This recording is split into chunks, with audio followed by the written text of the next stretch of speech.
আসসালামু আলাইকুম। সবাইকে আরো একটি ক্লাসে শুভেচ্ছা।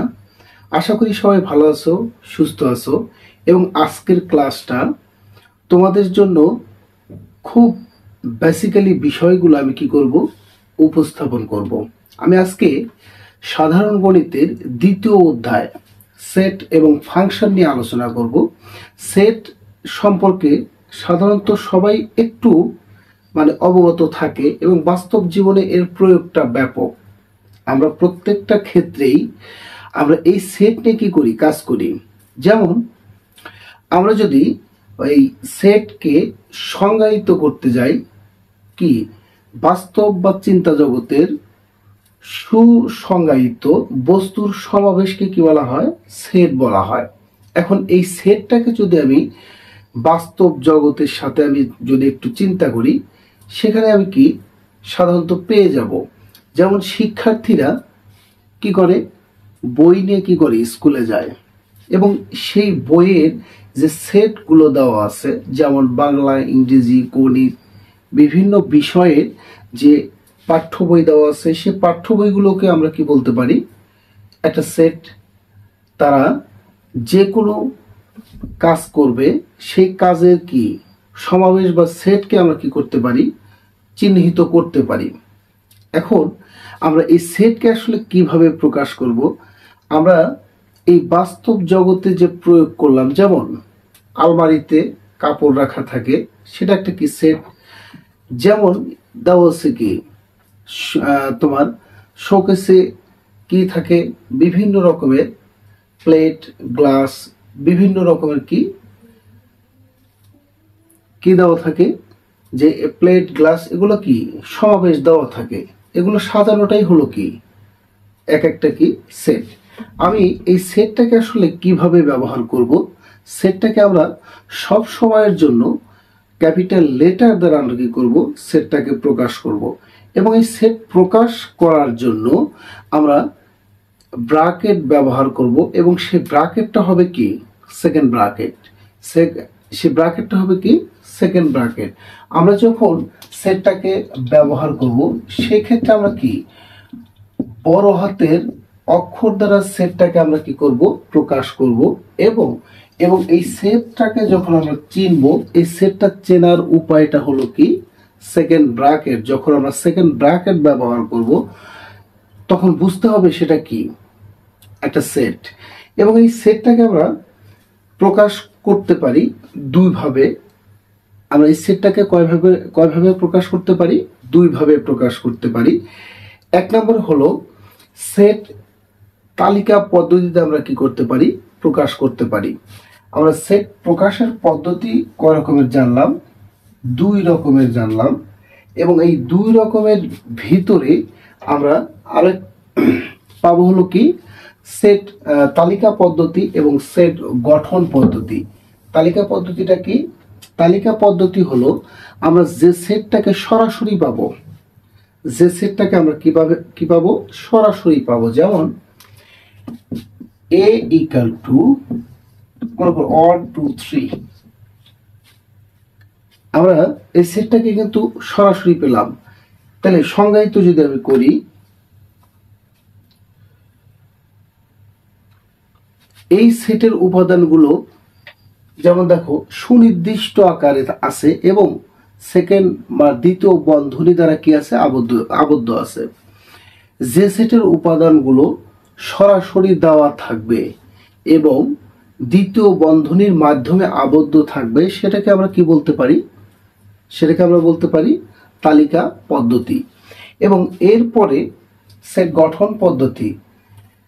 যে সেটের উপাদানগুলো সুনির্দিষ্টভাবে না দেওয়া থাকে, সেটা সুনির্দিষ্টভাবে দেওয়া নাই, কিন্তু কিভাবে আছে, শর্ত আকারে দেওয়া আছে। এবং এই শর্ত আকারে দেওয়া মানে কি, এটা একটা কি সেট গঠন পদ্ধতি। এবং এই সেট গঠন পদ্ধতির যে সেটটা দেওয়া আছে, যেমন আমি একটা পদ্ধতি বা সেট গঠন পদ্ধতি আমি কি করলাম, লিখলাম। এই লেখাটা কি দেখো, এটা একটা কি সেট গঠন পদ্ধতি। এখানে সরাসরি কোনো সেট বা উপাদান দেওয়া নাই, কিন্তু শর্ত দেওয়া আছে।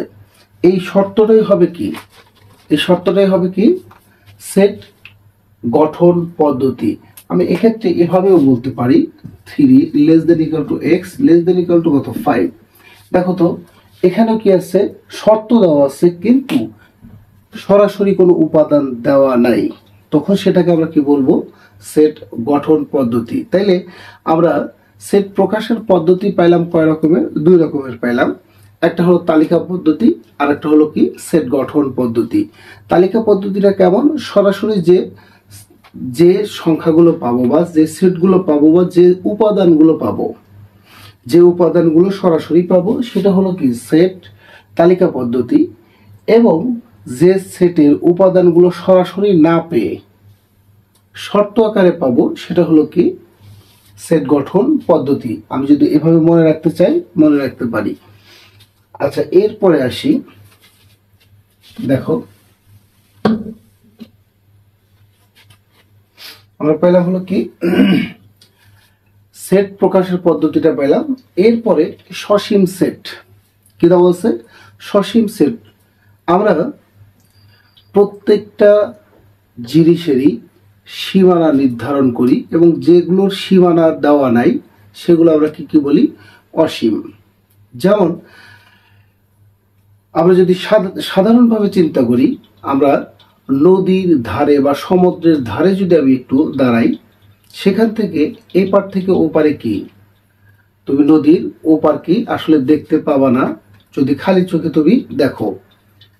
এটা ঠিক আমি স্বাভাবিকভাবে আমি চিন্তা করতে পারি যে আসলে এখানে কি অসীম, কিন্তু এর তো নির্দিষ্ট সীমা আছে। কিন্তু যে ক্ষেত্রে আসলে যেটা একেবারেই সীমা নেই সেটা হলো কি অসীম, মানে অনন্তকাল ধরে কি চলতে থাকবে, সেটা হলো কি অসীম। আর যেটা হলো কি আমাদের সীমানার মধ্যে বা আমাদের আয়ত্তের মধ্যে সেগুলো হলো কি সসীম। তাহলে যে সেটের উপাদানের সংখ্যা গণনা করে নির্ধারণ করা যায় সেটা হলো কি সসীম সেট। যে সেটের উপাদানগুলো গণনা করে কি করা যাবে, নির্ধারণ করা যাবে, সেটা হলো কি সসীম সেট। যেমন 3 less than equal to x less than equal to মনে করো কি 10। এখানে দেখো তো এটা একটা কি দেওয়া আছে, একটা সেট দেওয়া আছে। অথবা আমি এ ইকুয়াল টু 1 2 3 4 5 6 7 এটা একটা সেট নিলাম। দেখো এটা কিন্তু নির্দিষ্ট, এটা একটা কি নির্দিষ্ট সেট, 1 থেকে 7 পর্যন্ত দেওয়া আছে। যেমন এখানেও ঠিক দেওয়া আছে, শর্ত কি 3 থেকে কত 10 পর্যন্ত দেওয়া আছে।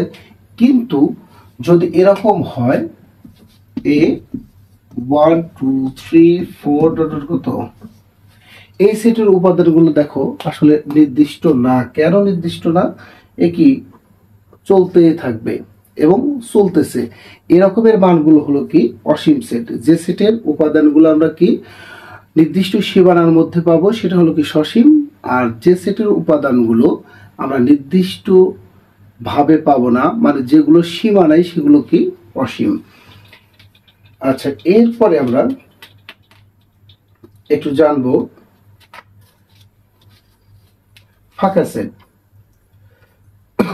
যে সেটের কোনো উপাদান থাকবে না, যে সেটের কোনো উপাদান নেই সেই সেটটাকে আমরা কি বলবো, ফাঁকা সেট। এরপরে আসো দেখো ভেন চিত্র।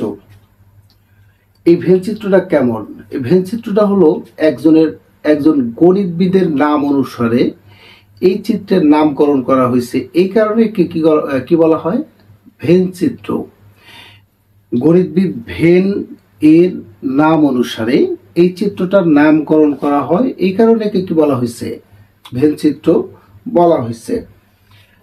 আমি যদি একটু চিত্র আঁকায় দিই, যেমন ভেন চিত্র যখন আমি আঁকাবো সেক্ষেত্রে আমাদের কি করা লাগবে, একটা আয়তক্ষেত্র নেওয়া লাগবে এবং এর ভিতরে যে মানগুলো পাবো এ বি 1 2 3, এটা হলো কি একটা চিত্র।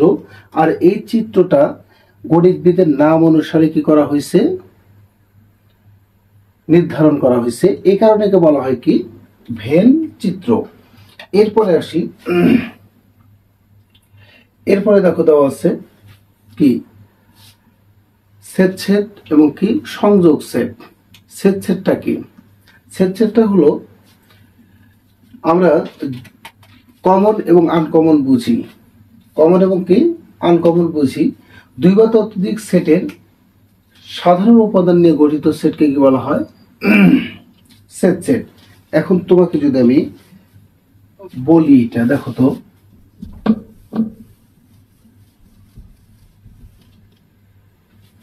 সেট সেট বা কি ইন্টারসেকশন। আমরা এই যে এখানে কি আছে, এর মতো দেখা যায়, এটা কি উল্টা কাপ। আমি যদি কাপ হিসেবে চিন্তা করি, এটাকে কি বলতে পারি? সিধা কাপ। এই উল্টা কাপের ক্ষেত্রে, এই কাপের ক্ষেত্রে আমরা কি করব? যদি মিল না থাকে আমরা সেক্ষেত্রে কোনো উপাদান নিতে পারবো না। সেক্ষেত্রে আমরা কি নিতে পারবো না? কোনো উপাদান নিতে পারবো না। এই ক্ষেত্রে যে দুটা সেটের মধ্যে মিল না থাকলেও আমরা কি করব? মিল না থাকলে সবগুলো উপাদানগুলো আমরা কি করব? নেব। মানে মিলের একটা নেব, গড়মিলের সবগুলো নেব। যেমন আমি একটা উপাদান লিখি, দুটা, B346। এখন এখান থেকে যদি আমি এই ইন্টারসেকশন বি, এ কত দেওয়া আছে? 1 2 3 4, ইন্টারসেকশন 3 4 6। এখন এখান থেকে যে ইন্টারসেকশনের কাজ কি বা সেট সেটের কাজ কি? সেট সেটের কাজ হলো যে একে শুধুমাত্র মিলের গুলো নিতে হবে। মানে মিলের তাও একটা তুমি ব্যবহার করতে পারবা। যেমন এখানে 3 এবং 4, 3 এবং 4 দুটো সেটের উপাদানের মধ্যে 3 এবং 4 কি আছে? মিল আছে। তাহলে সেক্ষেত্রে আমরা 3 এবং 4 কি করতে পারবো? ব্যবহার করতে পারবো। এবং এখানে সেট যখনই তুমি প্রকাশ করতে যাবা অবশ্যই তোমাকে সেকেন্ড ব্র্যাকেটটা ব্যবহার করতে হবে।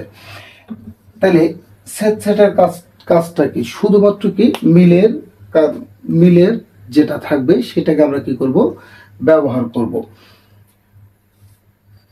এরপরে আছে নিচ্ছেদ সেট ও সংযোগ সেট দেওয়া আছে। দুইটা সেটের, দুই বা ততোধিক সেটের সকল উপাদান নিয়ে গঠিত সেটকে কি বলা হয়? সংযোগ সেট। আমি একটু আগে বলেছি যে আসলে সংযোগ সেটটা কি? সংযোগ সেটটা হলো দুইটা সেটের মধ্যে যদি মিল থাকে তাইলে মিলের একটা নেব, আর যদি মিল না থাকে সকল উপাদানগুলোই কি হবে? এর নির্দিষ্ট উপাদান। দেখো এখানে কি আছে? এ ইউনিয়ন কত? বি। এখান থেকে আমি লিখতে পারি 1 2 3 4 ইউনিয়ন কি কি দেওয়া আছে? 3 4 6। দেখো এখানে মিল আছে কি? 3 4, 3 4 মিল আছে, কিন্তু বাকি সদস্যগুলো কিন্তু কোনো মিল নাই। অতএব আমরা প্রত্যেকটা সদস্যকে আমরা কি করব? এই সেটের উপাদান হিসাবে অংশগ্রহণ করাবো, এবং যেগুলো মিল আছে সেক্ষেত্রে আমরা কি করব? দুটার থেকে আমরা কি করব? একটা ব্যবহার করব। আশা করি এতটুকু পর্যন্ত সবারই ভালো লেগেছে। সবাইকে ধন্যবাদ।